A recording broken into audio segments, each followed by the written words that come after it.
ग्यासको लाइन देख्नुहुन्न, घन्टेहरूको सरकार। यो आफै यो हर्क राजा आफै गाडीमा चढेर डुल्दाखेरि बाटोघाटो बिग्रेको देख्छ, बालेन आऊ बाटो। पहिलादेखि चाहिँ यो बाटोघाटो चिल्लै थियो, बालेन आउने बित्तिकै सबै बिग्रियो। कसम भनेको फेसबुक त खोल्नै हुन्न, बोल्न बाध्य बनाउँछ यार। होइन, यो हर्केका के खालको कार्यकर्ताहरू हो, बुझेर बोलेको कि नबुझेर? होइन, हर्केलाई चाहिँ प्रधानमन्त्री बनाएर के चाहिँ हुनेवाला छ? अहिलेसम्म के देख्यौ? अहिलेसम्म हामीले के चाहिँ देख्यौ परिवर्तन? सामाजिक सञ्जालमा हामीले त्यत्रो देखिरहेछौँ त। डोजरले गर्नुपर्ने काम हातेमालो गर्दै गरिरहेछन्, दिन बिताछन्, म्युजिक डान्स भइरहेछ, उता यता मासु भात फ्राई भइरहेछ, एकछिनको हुने काम दिनभरि लगाएको छ।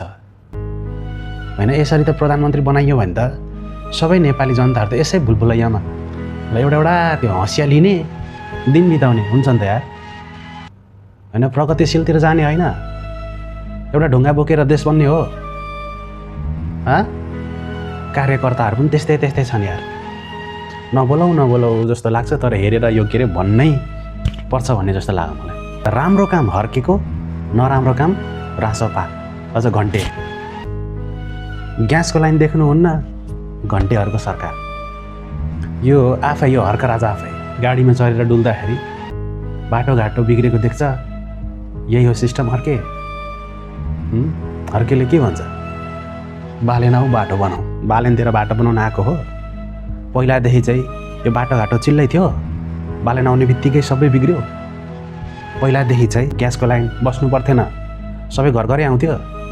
होइन, भर्खरको सरकार छ, बिस्तारै हुन्छ, पर्ख्यौँ न। यो साला 6-7 महिनामै के देश बिग्रियो? यतिका दिनसम्म त हामीले हेरिरहेको थियौँ त, पर्खेकै थियौँ। अब केही न केही हुन्छ, पर्ख्यौँ। खुट्टा तानेको छ, नेगेटिभिटी फैलाउने क्या यिनीहरूको कामै त्यही हो। कहाँनिर ठ्याक्क अपच हुन्छ बोलिहाल्छ, कहाँनिर ठ्याक्क चित्त बुझ्दैन बालेन, जता पनि बालेन।